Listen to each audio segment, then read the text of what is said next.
আজকের দিনে কিন্তু আমরা সবাই চাই হালকা অথচ পুষ্টিকর এমন একটা টিফিন হবে যেটা পেটও ভরবে, শরীরের জন্যও ভালো।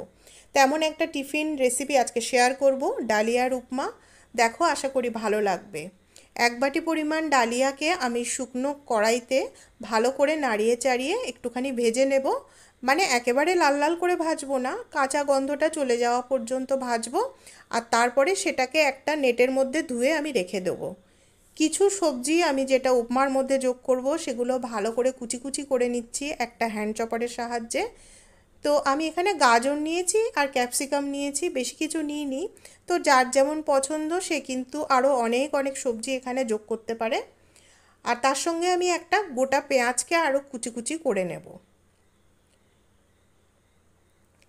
এই খাবারটা এত টেস্টি, যাকে দেবে সে কিন্তু একদমই না করবে না, খুব ভালোবেসে খাবে। তো সবজিগুলো কুচিয়ে নিয়েছি, এবার কড়াইতে দিয়ে দিচ্ছি সামান্য পরিমাণে তেল। আর তাতে ভেজে নিচ্ছি কিছুটা কাঁচা বাদাম। রেসিপিটা যেহেতু আমি একটু হেলদি করে বানাচ্ছি, সেই জন্য একটু তেলের পরিমাণটা কম করেই দিচ্ছি। যাই হোক, বাদামগুলো ভেজে আমি তুলে নেব। আর ওই তেলে যোগ করব কিছু ফোড়ন।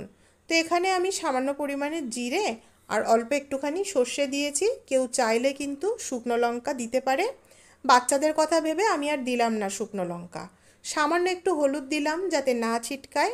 এইবারে কুচিয়ে রাখা সবজিগুলো তেলের মধ্যে দিয়ে 5 থেকে 7 মিনিট একটুখানি নাড়াচাড়া করে নেব। ভাজা ভাজা বলতে যেমন বোঝায় সবজিগুলো কিন্তু তেমন করব না। পুষ্টিগুণ বজায় রাখার জন্য একটু হালকা নাড়াচাড়া করে নিলাম। ঝালের জন্য আমি খুবই অল্প পরিমাণে এখানে কাঁচা লঙ্কা যোগ করছি। আর হ্যাঁ, রেসিপিটা কেমন লাগলো অবশ্যই কিন্তু তোমরা জানিও, তাহলে আমার ভালো লাগবে। দিয়ে দিচ্ছি কিছুটা কারি পাতা কুচি। আর একটুখানি আদাকে থেতো বা গ্রেট করে যদি এর মধ্যে দেওয়া যায় না, বেশ ভালো লাগে, একটা আদার সেন্ট চলে আসে।